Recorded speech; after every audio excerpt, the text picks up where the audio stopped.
नमस्कार दोस्तों, श्री कृष्ण की कृपा से आप सभी स्वस्थ, मस्त और खुशहाल होंगे, ऐसी मेरी शुभकामनाएं हैं। अगर हमारे वीडियो आपको अच्छे लग रहे हैं तो कृपया चैनल को सब्सक्राइब जरूर करें और वीडियो को लाइक, शेयर और कमेंट करें। आपके समर्थन से ही हमारा उत्साह बढ़ता है। अगर आपको जीवन में कोई समस्या हो या आप किसी दुविधा में फंसे हों जहां दो रास्तों में से कोई एक चुनना हो लेकिन निर्णय लेना मुश्किल हो, तो आज का यह वीडियो आपके लिए विशेष रूप से मददगार होने वाला है। आपने ये कहावत जरूर सुनी होगी, क्रोध से भ्रम पैदा होता है, भ्रम से बुद्धि व्यग्र होती है और जब बुद्धि व्यग्र होती है तब तर्क नष्ट हो जाता है और तर्क नष्ट होने पर व्यक्ति का पतन हो जाता है। यह बातें भगवान श्री कृष्ण ने स्वयं कही थी। श्री कृष्ण कहते हैं कि क्रोध एक ऐसा जहर है जो व्यक्ति को मारता नहीं लेकिन उसे विषैला बना देता है। अब आप सोचेंगे कि क्रोध किसी को विषैला कैसे बना सकता है। इसका कारण ये है कि जब इंसान गुस्से में होता है तो वह अपने आप को खो बैठता है और सामने वाले को ऐसी बातें कह जाता है जो किसी विष से कम नहीं होती। आप में से बहुत से लोग होंगे जिन्हें गुस्से के कारण कई परेशानियों का सामना करना पड़ा होगा, क्योंकि गुस्से में इंसान अक्सर अपने रिश्तों को नजरअंदाज कर देता है, जिससे वह अपने करीबी लोगों से भी दूर हो जाता है। अब सवाल ये है कि इस क्रोध को कैसे शांत किया जाए। इसके लिए हम एक छोटी सी कहानी बताते हैं। प्राचीन समय में एक छोटे से गांव में एक बुद्धिमान गुरु रहते थे। उनके कई शिष्य थे जो उनसे जीवन के महत्वपूर्ण पाठ सीखते थे। एक दिन एक शिष्य बहुत गुस्से में गुरु के पास आया और बोला, गुरुजी, मैं बहुत गुस्से में हूँ, मेरे दोस्त ने मुझे बहुत बुरी बातें कही हैं और मैं अब उससे संबंध तोड़ने जा रहा हूँ। गुरुजी मुस्कुराते हुए शिष्य से बोले, शांत हो जाओ और मेरे साथ आओ। वे शिष्य को एक शांत नदी के किनारे ले गए। वहां पहुंचकर गुरुजी ने कहा, देखो, यह पानी शांत है, लेकिन अगर तुम इसमें पत्थर फेंको तो लहरें उठने लगेंगी। जैसे ही पत्थर की गति रुक जाएगी, पानी फिर से शांत हो जाएगा। शिष्य ने नदी में पत्थर फेंका और देखा कि पानी में लहरें उठी और फिर धीरे धीरे शांत हो गई। गुरुजी ने कहा, तुम्हारे गुस्से का भी यही हाल है। जब कोई तुम्हें नुकसान पहुंचाता है तो वह पत्थर की तरह होता है जो तुम्हारे शांत मन को बाधित करता है। अगर तुम गुस्से को बढ़ावा दोगे तो यह और बढ़ेगा, लेकिन यदि तुम शांत रहोगे तो तुम्हारा मन भी शांति से भर जाएगा। शिष्य ने गुरु की बातों को ध्यान से सुना और समझा कि गुस्से में कोई निर्णय लेना सही नहीं होता। हमें शांत रहकर और सोच समझकर निर्णय लेना चाहिए। गुरु ने अंत में कहा, हर बार जब गुस्सा आए तो कुछ समय के लिए मौन रहो। जैसे नदी में पत्थर फेंकने के बाद पानी शांत हो जाता है, वैसे ही तुम्हारा मन भी शांत हो जाएगा और तुम अपने क्रोध पर विजय पा सकोगे। इस कहानी से शिष्य ने यह सीखा कि गुस्से में कोई त्वरित निर्णय न लें, बल्कि शांति से सोचें ताकि सही रास्ता चुना जा सके। अब जब भी आपको गुस्सा आए, कुछ समय के लिए मौन रहिए। इससे आपका क्रोध शांत होगा और आप स्थिति को सही से संभाल पाएंगे। श्री कृष्ण कहते हैं, भय हर किसी को होता है, चाहे वह पशु हो, पक्षी हो या मनुष्य। असल में मनुष्य डर के साथ जन्म लेता है और यह डर हमें आगे बढ़ने के लिए प्रेरित करता है। डर यदि सही दिशा में इस्तेमाल किया जाए तो यह हमें अच्छे कर्म करने की प्रेरणा देता है, जैसे स्वयं की सुरक्षा, सदाचार की ओर बढ़ना या प्रिय को खोने के डर से कर्तव्य पालन करना। लेकिन डर तब बुरा हो जाता है जब यह हमारे ऊपर हावी हो जाता है। इसलिए हमें इस डर को जीतने की आवश्यकता है। डर को अपने आत्मविश्वास से हराना होगा और इसके लिए हमें अपने क्षेत्र में अधिक ज्ञान और अभ्यास प्राप्त करना होगा। जब हम अपने डर का सामना करेंगे और आत्मविश्वास से कदम उठाएंगे तो हम जीवन में बेहतर सफलता पा सकेंगे। श्री कृष्ण कहते हैं कि हमारे हालात को देखने का तरीका यह तय करता है कि हमारा भविष्य कैसा होगा। जो लोग नकारात्मक सोच रखते हैं उनके जीवन में परेशानियों का सामना करना पड़ता है। जैसे हमारी सोच अलग अलग हो सकती है, वैसे ही चीजों को देखने और समझने का दृष्टिकोण भी अलग होता है। कुछ लोग हमेशा अच्छी चीजों के बारे में सोचते हैं, जबकि कुछ लोग हमेशा बुरे विचारों से घिरे रहते हैं। कुछ व्यक्तियों में अच्छाई होती है, जबकि कुछ लोग हमेशा कमियों को ही देखते हैं। इसलिए हर व्यक्ति अपनी सोच को सही मानता है। सकारात्मक सोचने वाला यह मानता है कि वह सही है और नकारात्मक सोचने वाला भी अपने दृष्टिकोण को सही मानता है। लेकिन सच तो यह है कि इनमें से कोई एक ही सही हो सकता है।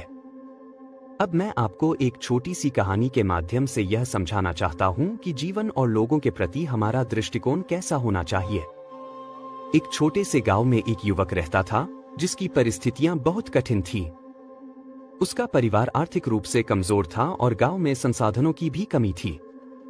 लोग उसे अक्सर यह कहकर हतोत्साहित करते थे, तुम्हारी किस्मत में कुछ अच्छा नहीं है, इतना संघर्ष करने के बावजूद तुम सफल नहीं हो पा रहे हो। लेकिन युवक हमेशा मुस्कुराते हुए कहता, मैं कोशिश करता रहूंगा और मुझे विश्वास है कि कुछ अच्छा होगा। वह हर दिन मेहनत करता, अपनी पढ़ाई में जुटा रहता और जो भी गलतियां करता उनसे सीखता। उसने कभी नकारात्मक सोच को खुद पर हावी नहीं होने दिया। लोग उसकी परिस्थितियों को देखकर ताने देते थे, लेकिन उसने उन बातों को नजरअंदाज किया और अपनी सोच को सकारात्मक रखा। वह जानता था कि समस्याएं हर किसी के जीवन में आती हैं, लेकिन सकारात्मक सोच के साथ ही उनका समाधान निकलता है। धीरे धीरे उसकी मेहनत रंग लाने लगी। उसे एक नौकरी का अवसर मिला और उसने अपने परिवार की स्थिति को सुधारने में महत्वपूर्ण भूमिका निभाई। अब लोग उसकी आलोचना करने की बजाय उसकी तारीफ करने लगे। इसलिए जब हम किसी भी स्थिति में सकारात्मक सोच रखते हैं और दूसरों की गलतियों से सीखते हैं, तो हम सफलता की ओर बढ़ सकते हैं। जीवन में चुनौतियां आना स्वाभाविक है, लेकिन उन्हें सकारात्मक नजरिए से देखना और धैर्य के साथ आगे बढ़ना ही असली सफलता है। श्री कृष्ण कहते हैं कि मन चंचल जरूर है, लेकिन यह हमारे नियंत्रण में है और हमारी अद्भुत शक्ति है। अगर हम इसका सही तरीके से उपयोग करें, तो हम किसी भी समस्या को आसानी से पार कर सकते हैं। आपका दिमाग आपके जीवन में अच्छाई लाने के लिए सबसे महत्वपूर्ण है, लेकिन अगर इसका सही उपयोग नहीं किया गया तो यह आपके जीवन का सबसे विनाशकारी तत्व बन सकता है। आपका मन आपके विचारों और आपके जीवन को प्रभावित करता है, इसलिए जीवन को सही दिशा में जीने के लिए यह आवश्यक है कि हमारा मन सकारात्मक और शांत रहे। भागवत गीता में भगवान श्री कृष्ण कहते हैं कि मन का बेचैन होना उसकी प्रकृति है। हमारा मन सोचता है कि यदि वह अलग अलग चीजों के बारे में लगातार सोचता रहेगा तो हमें आने वाली समस्याओं से बचा लेगा, लेकिन वास्तविकता में ऐसा नहीं होता। हम अपना बहुत समय सोचने और चिंता करने में बर्बाद कर देते हैं। क्या आप किसी कौवे से कह सकते हैं कि वह काम्ब काम्ब की आवाज न करे, या किसी मेंढक से कह सकते हैं कि वह पानी में कूदने से पहले ऊंची छलांग न लगाए? ठीक वैसे ही हमारा मन भी कुछ इस तरह काम करता है। जीवन में कोई भी घटनाएं हों, चाहे वो अच्छी हो या बुरी, हमारा मन उन पर लगातार चिंता करने लगता है। इस स्थिति को हम चिंता करना कहते हैं। इससे समझने के लिए एक छोटी सी कहानी सुनते हैं। एक बार एक गांव में एक व्यक्ति रहता था जो हमेशा चिंतित और परेशान रहता था। उसे हर छोटी बात पर चिंता होती थी और जैसे ही कोई समस्या आती, उसका मन अशांत हो जाता। वह चाहता था कि हर समस्या का समाधान तुरंत निकले, लेकिन उसकी बेचैनी उसे परेशान करती थी। एक दिन वह एक बुजुर्ग व्यक्ति के पास गया और बोला, मुझे शांति नहीं मिलती, मेरा मन हमेशा उलझा रहता है। क्या आप मुझे कोई उपाय बता सकते हैं? बुजुर्ग ने मुस्कुराते हुए उसे एक कांच का गिलास दिया जिसमें पानी भरा हुआ था और कहा, इसे लेकर बगीचे के चारों ओर घूमो, लेकिन ध्यान रखना, तुम्हारा पूरा ध्यान सिर्फ इस गिलास पर होना चाहिए। वह व्यक्ति गिलास लेकर धीरे धीरे बगीचे में घूमने लगा। उसका पूरा ध्यान इस बात पर था कि पानी ना गिर जाए, और वह बहुत सावधानी से चल रहा था।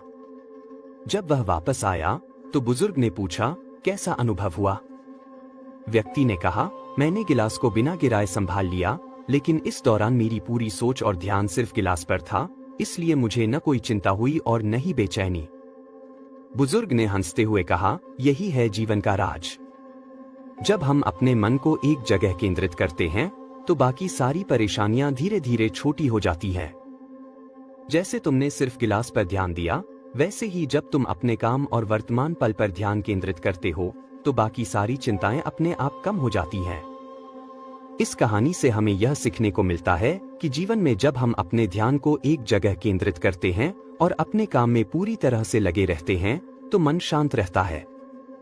अगर हम छोटी छोटी परेशानियों को खुद पर हावी नहीं होने देते और केवल वर्तमान में जीते हैं, तो हमारा मन शांति में रहेगा। जीवन में समस्याएं और चिंताएं हमेशा रहेंगी, लेकिन असली शांति तब होती है जब हम उन चिंताओं को अपने मन पर हावी होने से रोकते हैं और अपने कार्यों पर ध्यान केंद्रित करते हैं। श्री कृष्ण कहते हैं, जिसे भी प्रेम करो उसे कभी यह पूरी तरह से मत बताओ कि तुम उससे प्रेम करते हो, क्योंकि जब सामने वाले को यह एहसास हो जाएगा कि तुम उसे गहरे प्रेम से चाहते हो, तो वह रिश्ते में कोशिश करना बंद कर देगा और सिर्फ तुम्हारा फायदा उठाएगा। यह कड़वा सत्य है, लेकिन यही जीवन का अनुभव है। सच्चा प्रेम तुम्हारी इज्जत की कद्र नहीं करेगा, वह तुम्हें घुटनों पर ला सकता है, परंतु इस दर्द से तुम एक अनमोल आनंद और ज्ञान प्राप्त करोगे। यदि तुम्हारे पास पहले से दर्द सहने की हिम्मत हो, तभी किसी से प्रेम करना, वरना ना करो। एक बार अर्जुन ने श्री कृष्ण से पूछा, केशव, तुम्हारे सबसे पास कौन है? श्री कृष्ण ने उत्तर दिया, हे पार्थ, वह व्यक्ति मेरे पास होता है जिसके पास बदला लेने की शक्ति हो, लेकिन वह फिर भी माफ कर दे। ऐसे लोग हमेशा भगवान के करीब होते हैं। जो इंसान अपनी सोच और नियत को शुद्ध रखता है, भगवान उसकी मदद किसी ना किसी रूप में जरूर करते हैं। जो लोग समय और समझ का सही उपयोग करते हैं, वे बहुत सौभाग्यशाली होते हैं, क्योंकि समय अक्सर हमारे पास नहीं होता और जब समझ आती है, तब समय हाथ से निकल चुका होता है। जिंदगी में हर मौके का सही फायदा उठाओ, लेकिन कभी किसी के भरोसे को तोड़ो मत। मौन रहने पर मूर्ख भी विद्वानों की कोठी में शामिल हो सकता है। हर रिश्ते की एक मर्यादा होती है और हमें उस मर्यादा को कभी नहीं तोड़ना चाहिए, क्योंकि जब रिश्तों की मर्यादा टूटती है तो बहुत कुछ खत्म हो जाता है। जब कोई व्यक्ति अपनी गलतियों को नजरअंदाज करके दूसरों की गलतियों का आकलन करने लगे, तो वह फैसले नहीं, फासले बना देता है। कभी किसी की बुराई मत करो, क्योंकि बुराई तुम में भी है और दूसरों की जुबान पर भी। सच्चा प्रेम करने वाला सिर्फ तुम्हारे बारे में बुरा बोल सकता है, परंतु तुम्हारा बुरा नहीं कर सकता, क्योंकि उसकी नाराजगी में भी तुम्हारे प्रति सच्चा स्नेह छुपा होता है। यह सत्य है कि लोग अकेलेपन से डरते हैं, लेकिन यह भी सच है कि कई लोग अकेलेपन में ही अपने असल रूप में होते हैं। अगर हर कोई तुमसे खुश रहे, तो इसका मतलब है कि तुमने जीवन में कई समझौते किए हैं। लेकिन अगर तुम खुद खुश हो, तो इसका मतलब है कि तुमने कई गलतियों को नजरअंदाज किया है। शरीर एक दिन साथ छोड़ ही देगा और इसके साथ जुड़े रिश्ते, धन और संपत्ति भी छोड़ जाएंगे, क्योंकि ये सब माया है। अंततः केवल तुम्हारा कर्म और भक्ति तुम्हारे साथ रहेंगे। इसलिए सत्कर्म और भक्ति को एकत्रित करो, क्योंकि यही असली धन है। मनुष्य चाहे जितना भी सुंदर क्यों न हो, उसकी परछाई हमेशा काली ही होती है। मैं श्रेष्ठ हूं, यह आत्मविश्वास है, लेकिन मैं ही श्रेष्ठ हूं, यह अहंकार है। जब इच्छाएं पूरी नहीं होती, तो क्रोध बढ़ता है, और जब पूरी होती हैं, तो लोभ बढ़ता है। इसलिए जीवन में हर स्थिति में धैर्य बनाए रखना ही असली श्रेष्ठता है। ऊंचा उठने के लिए पंखों की जरूरत पक्षियों को होती है, लेकिन मनुष्य जितना विनम्र होता है, वह उतना ही ऊंचा उठता है। जीवन में कभी निराश मत होना, क्योंकि कौन जानता है कल वही दिन हो जिस दिन का तुमने परसों से इंतजार किया था। समझदार व्यक्ति जब संबंधों को खत्म कर देते हैं, तो इसका मतलब है कि उनके आत्मसम्मान को कहीं न कहीं चोट पहुंची है। हर व्यक्ति जो चाहे बन सकता है, अगर वह ध्यान और एकाग्रता से किसी एक लक्ष्य पर मेहनत करे। बुद्धि का मार्ग छोड़कर भावनाओं में बहने वाले अक्सर जीवन में गलत निर्णय लेते हैं, क्योंकि भावनाएं हमें भ्रमित कर सकती हैं। इसलिए बुद्धि का पालन करो, भावनाओं का नहीं। अपने कर्मों और प्रार्थना में विश्वास रखो, भगवान तुम्हें वही देगा जो तुम्हारा है, जो तुम्हारे लिए तय किया गया है। अगर अकेलापन है, तो उसे एक वरदान समझो, क्योंकि यह तुम्हें खुद को सुधारने का और अधिक समय देता है। तुमने खुद को कमजोर मान रखा है, लेकिन सच यह है कि तुम जो कर सकते हो, वह कोई और नहीं कर सकता। वह जो तुम्हारे पास रहकर छल करता है, वह सबसे बड़ा शत्रु हो सकता है, और वह जो तुम्हारे सामने तुम्हारी बुराई बताता है, वही तुम्हारा सच्चा मित्र हो सकता है। सहारे इंसान को खोखला कर देते हैं। अपनी ताकत से जीने की आदत डालो, क्योंकि कोई और तुमसे ज्यादा अच्छा साथी और हमदर्द नहीं हो सकता। यदि किसी काम को करने में डर लगे, तो समझो कि वह काम सचमुच बहादुरी से भरा हुआ है। जीवन में जितनी अधिक उम्मीदें रखोगे, उतनी अधिक निराशा का सामना करना पड़ेगा। कर्म में विश्वास रखो, तुम्हें अपनी अपेक्षाओं से कहीं अधिक मिलेगा। कभी किसी बात से हिम्मत मत हारो, क्योंकि ठोकरें इंसान को चलना सिखाती है। आज जो संघर्ष तुम कर रहे हो, वह तुम्हारे अंदर वो ताकत विकसित कर रहा है जो तुम्हें कल की जरूरत होगी। दर्द हमें मजबूत बनाता है, आंसू हमें साहसी बनाते हैं और दिल की धड़कन हमें समझदार बनाती है। इसलिए बेहतर भविष्य के लिए अतीत का धन्यवाद करो। सामान्य व्यक्ति भगवान से यह प्रार्थना करता है, मुझे समस्याएं मत दो, लेकिन महान व्यक्ति यह प्रार्थना करता है, मुझे समस्याओं का सामना करने की शक्ति दो। 5 चीजों को अब से छोड़ दो, सबको खुश करने की कोशिश, दूसरों से उम्मीदें रखना, अतीत में जीना, अपने आप को किसी से कम आंकना और बहुत अधिक सोचना। तभी तुम एक बेहतर जीवन जी सकते हो। जो लोग हमें कहते हैं कि वे हमसे बहुत प्यार करते हैं, अक्सर वही लोग हमारा दिल दुखाने में कोई कसर नहीं छोड़ते। जिस इंसान पर हम सबसे ज्यादा भरोसा करते हैं, वह हमसे झूठ बोलने से पहले एक पल भी नहीं सोचता। आजकल लोग किसी के गुणों से ज्यादा उनके रंग रूप और कपड़ों को तवज्जो देते हैं, पर याद रखना, रंग और कपड़े कभी धोखा दे सकते हैं, लेकिन जो इंसान गुणों से भरपूर होता है वही हमेशा साथ रहेगा। जिस इंसान ने हमें एक बार धोखा दिया है, चाहे हम उसे कितनी बार माफ करें, वह फिर से धोखा देगा, क्योंकि इंसान की सूरत बदल सकती है लेकिन उसकी सूरत नहीं। जिस पर हम अपना सब कुछ लुटा देते हैं, वह कभी हमें उतनी कीमत नहीं देता।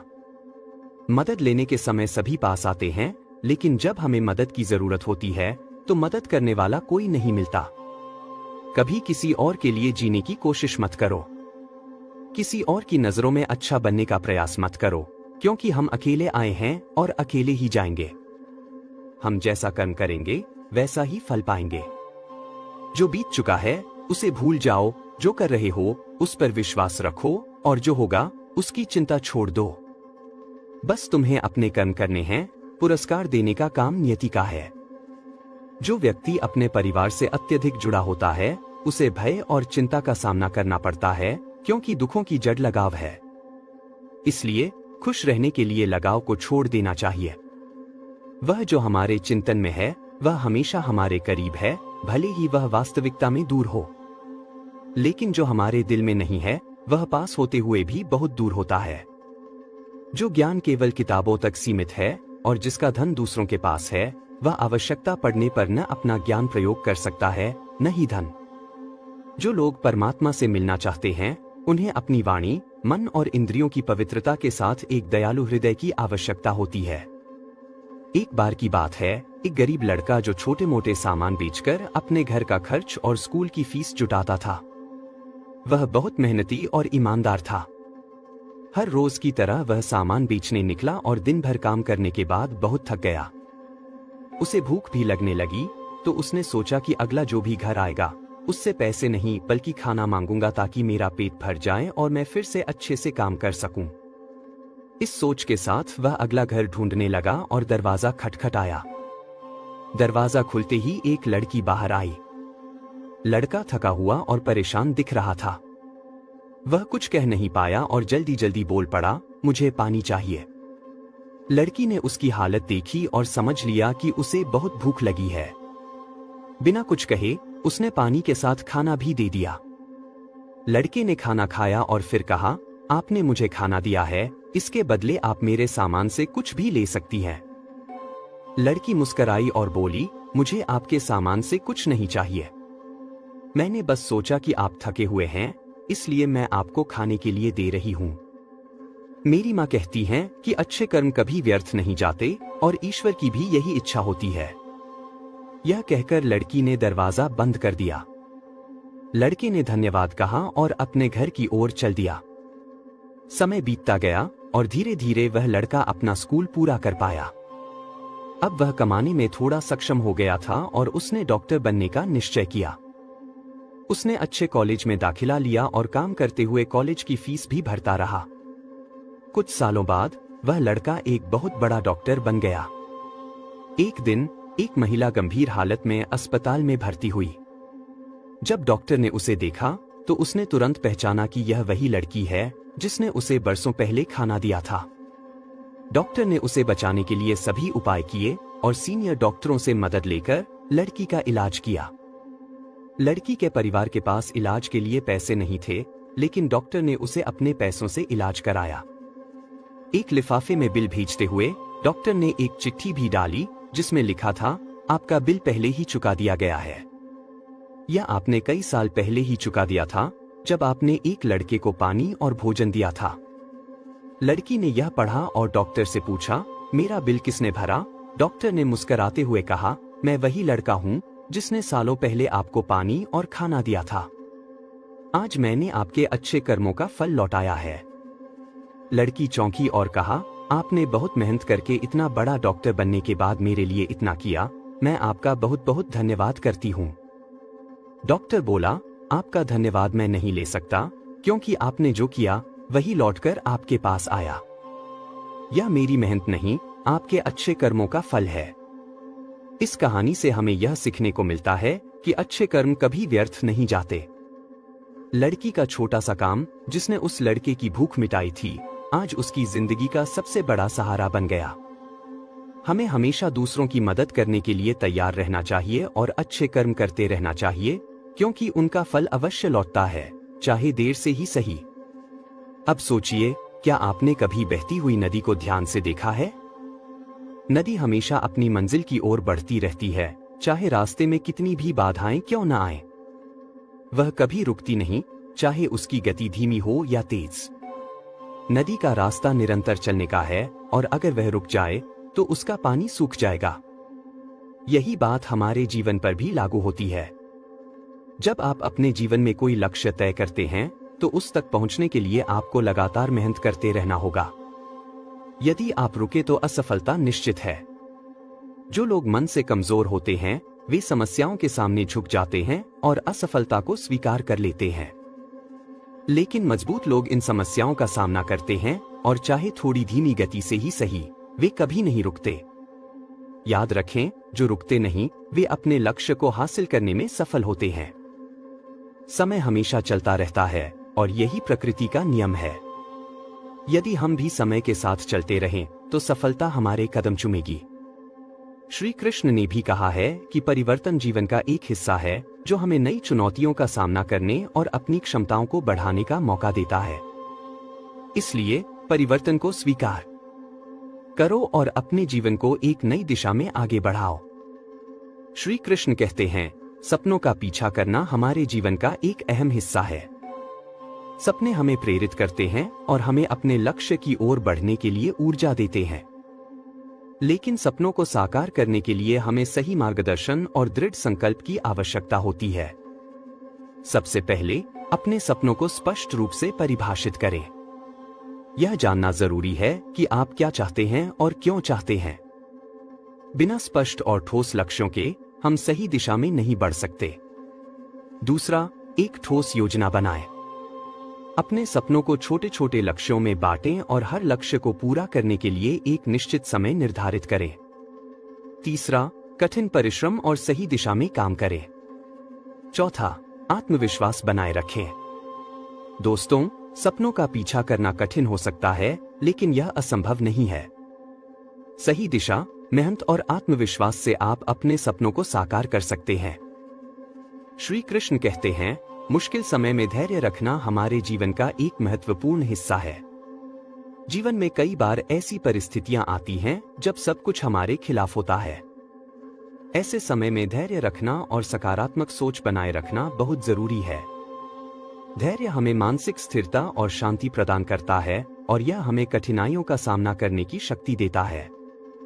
साथ ही यह हमें यह विश्वास दिलाता है कि हर मुश्किल के बाद अच्छे दिन जरूर आते हैं। संघर्ष और सफलता दो पहलू हैं एक ही सिक्के के। बिना संघर्ष के सफलता की कल्पना नहीं की जा सकती। संघर्ष ही वह मार्ग है जो हमें सफलता की ऊंचाइयों तक ले जाता है। समय हमें जीवन की कठिनाइयों का सामना करने की ताकत देता है, और यह हमारे व्यक्तित्व को निखारता है। यह हमें मानसिक और शारीरिक रूप से मजबूत बनाता है। दोस्तों, याद रखें कि संघर्ष और सफलता एक दूसरे के पूरक हैं। संघर्ष के बिना सफलता की प्राप्ति संभव नहीं है। इसलिए जीवन में आने वाली हर चुनौती का सामना दृढ़ता और साहस के साथ करें, और अपनी सफलता की कहानी खुद लिखें। भगवान श्री कृष्ण कहते हैं, सकारात्मक आदतें हमारे जीवन को सफल और खुशहाल बनाने में महत्वपूर्ण भूमिका निभाती हैं। जैसे नियमित व्यायाम, संतुलित आहार, समय प्रबंधन और ध्यान, ये सभी हमें मानसिक और शारीरिक रूप से स्वस्थ रखते हैं। ये आदतें हमें आत्मनियंत्रण और अनुशासन सिखाती हैं, जिससे हम अपने लक्ष्यों को प्रभावी तरीके से हासिल कर सकते हैं। जब हम किसी समस्या का सामना करते हैं, तो सबसे पहले हमें उसे एक चुनौती के रूप में स्वीकार करना चाहिए। समस्या को अवसर में बदलने का पहला कदम है सकारात्मक दृष्टिकोण रखना। सकारात्मक सोच हमें हर स्थिति में समाधान खोजने के लिए प्रेरित करती है। दूसरा, रचनात्मक सोच को अपनाएं। समस्याओं को सुलझाने के लिए नए और अनूठे तरीकों का इस्तेमाल करें। तीसरा, धैर्य और दृढ़ता बनाए रखें। जीवन में कई बार हम बड़ी परेशानियों से इस तरह निकल जाते हैं जैसे कोई अदृश्य शक्ति हमारा साथ दे रही हो और उस शक्ति को हम परमात्मा मानते हैं। इसलिए याद रखें, जब दुनिया आपका साथ छोड़ दे तो ईश्वर आपका हाथ थाम लेता है। आंखों में पड़ा तिनका, पैर में चुभा कांटा और रुई में दबी आग से भी ज्यादा खतरनाक होता है किसी के दिल में छुपा कपट। अगर आप खुद से बहस करेंगे तो सारे सवालों के जवाब मिल जाएंगे, लेकिन दूसरों से बहस करने पर जीवन में और भी सवाल पैदा होंगे। आजकल हर चीज महंगी हो गई है, लेकिन इंसान ही है जो सस्ता हो गया है। अच्छे इंसान की सबसे पहली और आखिरी पहचान यह है कि वह उन लोगों की भी इज्जत करता है जिनसे उसे किसी भी तरह का फायदा नहीं होता। लोग झूठ बोलते हैं कि खाली हाथ आए थे और खाली हाथ जाएंगे, लेकिन यह सच है कि सांसों का रुक जाना मरना नहीं है। वह व्यक्ति मरा हुआ है जो सही को सही और गलत को गलत कहने की ताकत नहीं रखता। इंसान ज्यादा काम करने से नहीं, बल्कि सही तरीके से काम करने से सफल होता है। क्रोध में जो छोड़ जाए वह वापस आ सकता है, लेकिन मुस्कुराकर छोड़ने वाला कभी वापस नहीं आता। जब आपका वक्त खराब होता है तो लोग आपकी काबिलियत पर शक करने लगते हैं। इसलिए किसी के साथ ज्यादा समय बिताने से उसकी आदतें आपको भी प्रभावित करने लगती हैं। इसलिए सोच समझकर लोगों के साथ समय बिताएं। क्रोध के समय रुकना सीखें और गलती के समय झुकना सीखें। अगर दूसरों को दुखी देखकर आपको भी दुख होता है तो समझ जाइए कि भगवान ने आपको इंसान बनाकर कोई गलती नहीं की। अगर किसी की इज्जत नहीं करना चाहते तो न करें, लेकिन दूसरों के सामने कभी किसी की बेइज्जती मत करें। रिश्ते केवल खून के नहीं होते, बल्कि विश्वास के होते हैं। अगर विश्वास हो तो पराये भी अपने बन जाते हैं, और अगर विश्वास न हो तो अपने भी पराये हो जाते हैं। जैसे एक पेड़ सूखे पत्तों को गिरने की चिंता नहीं करता, वह हमेशा नए और ताजे पत्तों को उगाने में व्यस्त रहता है, वैसे ही जीवन को भी हमें अपनी खोई हुई चीजों के लिए नहीं, बल्कि उन चीजों के लिए जीना चाहिए जिन्हें हम अभी भी पा सकते हैं और सुधार सकते हैं। हम अपनी सोच और समाज की मान्यता के अनुसार अपने विचार बनाते हैं। जैसे सत्य बोलना धर्म है, असत्य बोलना पाप है, सहनशीलता धर्म है और क्रोध अधर्म है। जीवों पर दया करना धर्म है और निष्ठुर होना अधर्म है। लेकिन क्या यही सत्य है? क्या कभी कभी परिस्थितियां इन आदर्शों को उलट नहीं देती? यदि संसार में कुछ धर्म है, कुछ पुण्य है, कुछ महान है, तो वह है परिस्थिति के अनुसार अपने कर्तव्यों को निभाना। जटायु को याद कीजिए, जिन्होंने रावण पर क्रोध किया था और उस पर आक्रमण किया था। उस समय उनका क्रोध पाप नहीं, बल्कि धर्म था। इसलिए अंत में उन्हें भगवान राम की गोदी मिली। वहीं कुछ लोग होते हैं जो धर्म की सादगी को समझकर हर अन्याय को सहन करते हैं और अंत में उन्हें दीनहीन अवस्था में छोड़ दिया जाता है। यदि कोई पशु या व्यक्ति निर्दोष के प्राण लेने की कोशिश करता है तो उसकी रक्षा के लिए उसका वध करना पाप नहीं है, बल्कि समय की आवश्यकता है। अगर किसी दुष्ट की मदद करने से आम आदमी को कष्ट होता है तो उसे मदद न देना ही धर्म है। फिर भी अगर क्रोध से कुछ अच्छा हो जाए तो वह क्रोध और दंड भी धर्म हो सकता है। क्या आप जानते हैं कि संसार का सबसे बड़ा पाप क्या है? वह है किसी निर्बल को सताना। और संसार का सबसे बड़ा दंड भी उसी निर्बल के मुंह से निकली हुई हाय होती है। समझदारी से चलने और परिस्थिति के अनुसार सही निर्णय लेने से ही हम सच्चे धर्म का पालन कर सकते हैं। भगवान श्री कृष्ण कहते हैं, आपने कभी लोहार को लोहा पिघलाते हुए देखा है? यह लोहा पिघलता है उस धौंकनी से जो मृत पशु की खाल से बनी होती है। सोचिए, इतनी कठोर धौंकनी जो लोहे को पिघलाती है, वही ताकत एक निर्दोष के दिल से निकली हाय और श्राप में होती है। अगर आप किसी कमजोर या निर्दोष को सताते हैं तो उसका श्राप आपके जीवन को पूरी तरह बदल सकता है, जैसे लोहे को पिघलाने वाली धौंकनी अपने रास्ते को बना देती है। लोग कहते हैं कि आप अकेले खुश नहीं रह सकते, लेकिन असल में अकेलापन हमें जीवन का असली मतलब सिखाता है।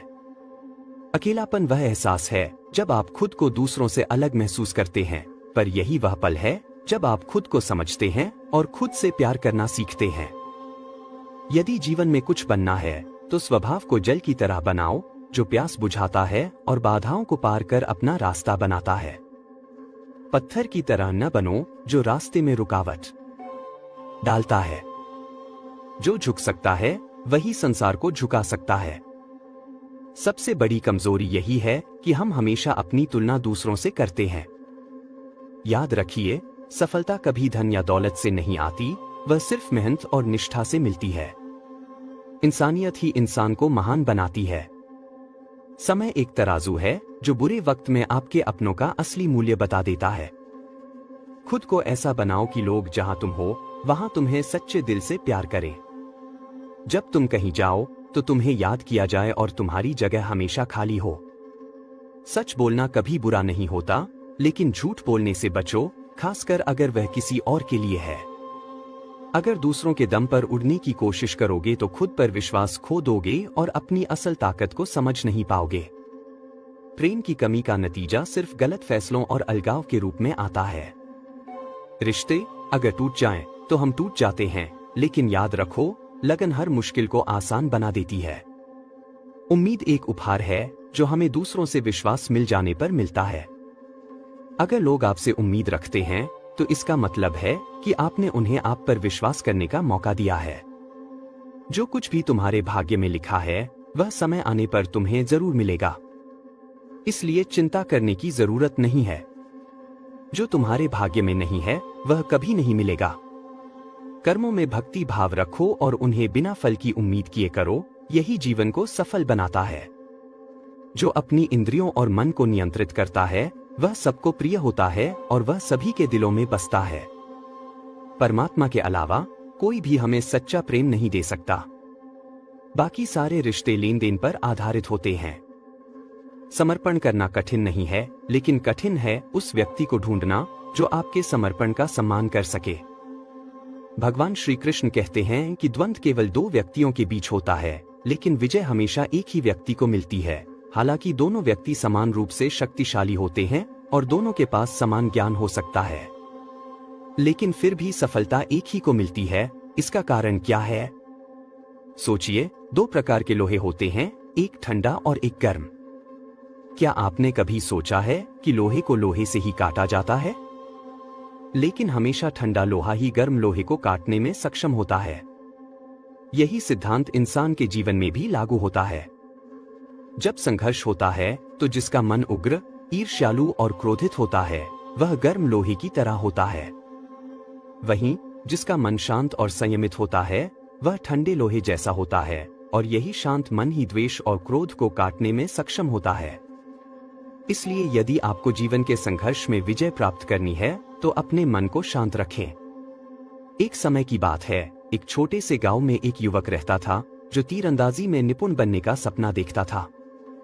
हर दिन वह बगीचे में अपने छोटे से निशाने पर अभ्यास करता। कभी कभी उसका तीर निशाने से चूक जाता और कभी वह निशाने के पास भी नहीं पहुंचता। गांव के लोग अक्सर उसका मजाक उड़ाते और कहते कि वह कभी अच्छा तीरंदाज नहीं बन पाएगा। लेकिन युवक ने कभी हार नहीं मानी। उसने दृढ़ संकल्प लिया कि वह हर दिन पहले से बेहतर बनेगा। वह सुबह जल्दी उठता और रात तक अभ्यास करता और हर तीर को सही से चलाने की कोशिश करता। वह अपनी असफलताओं से निराश नहीं हुआ, बल्कि उन्हें सीखने का अवसर माना। वह हर बार खुद से सवाल करता कि वह कहां गलती कर रहा है और अगली बार कैसे सुधार सकता है। कुछ साल बाद गांव में एक बड़ी तीरंदाजी प्रतियोगिता का आयोजन हुआ, जिसमें कई गांवों के अनुभवी तीरंदाज भाग ले रहे थे। लोगों को उस युवक से कोई उम्मीद नहीं थी, क्योंकि वह अब भी एक सामान्य तीरंदाज ही समझा जाता था। लेकिन जब प्रतियोगिता शुरू हुई तो युवक का तीर बार बार निशाने पर लगने लगा। उसकी सटीकता और कौशल देख सब हैरान रह गए।